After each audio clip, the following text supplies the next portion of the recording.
Well, sure, a great idea can be that spark to ignite $1 million company, but it's the effort as much, if not more, than the idea that's usually what you can take to the bank.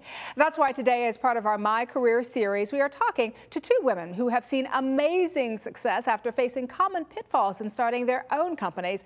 And they're here with us this morning to offer up their very best advice. I want you to meet Anna Harvey, the Assistant Administrator of the U.S. Small Business Administration's Office of Women's Business Ownership, and Kathleen Devlin, owner of All About Home Care. Anna and Kathleen, good morning to you. It's great to see you this morning. Good morning. And I want to start with you because you have a pretty impressive position at the SBA based in large part on your own success as a businesswoman. How did you become so successful? Well, my story is very similar to the story of many women around the country. I wanted to be home with my children, so I started a company. I started doing some translation on my own, and suddenly more clients came and asked for my services, and before I knew it, I had a company in my hands. Company on your hands, that snowball effect, Absolutely. right? That's how it tends to happen Absolutely. sometimes. And Kathleen, congratulations to you because you were recognized by the SBA as the Rhode Island Small Business Person of the Year. How did owning your own business come about?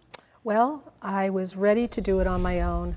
After many years of working for other people, I decided it was time. So I had the experience in the background working with children in their homes.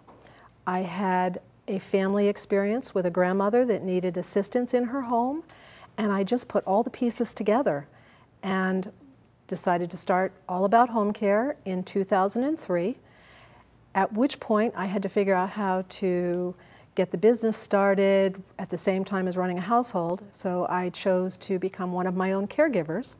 I went out and worked for 1.5 years as a caregiver for my company, and I ran the company during the day. So it was quite an interesting 1.5 years. We ended it though. At this point I have 90 employees, and I'm so excited about how we have grown. It's amazing. You know, I think that is such a wonderful story. What do you think was central to you becoming so successful so quickly? Well, truly what I did right off the bat was find the resources in my community. I joined the local Chamber of Commerce. I reached out to the SBA and the other avenues that were there, different community resources. The SBA helped me get the schooling and the education I needed and held my hand while I did a business plan, a marketing plan, and then when I was finally ready to move into my own office, they actually gave me a small business loan to get me started. What do you think are some of the common mistakes many women business owners make? It's just trying to do everything by ourselves, and it's just not possible. You still have family, you still have many things to do. And if I can just talk about my case, of course I was running a company, and I was very good at the language part, but there is the accounting, there is the invoicing, there is all the other things that you have to actually know and be an expert to run a business, and I wasn't prepared for that. So how about hiring somebody to take that off your hands and actually concentrate on what you're good at? That really, really, really is the best thing you can do. I want to end with this because I think this is just going to be so critical to a lot of women out there who may be thinking about starting their own businesses.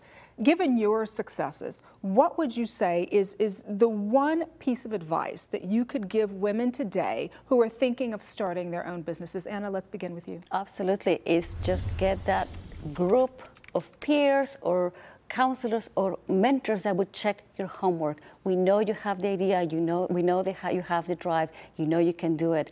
We want to make sure that you're doing it correctly. So actually having somebody just check what you're doing, just check your ideas is really, really, really helpful. And I think Kathleen just did that. Yeah, absolutely. Kathleen?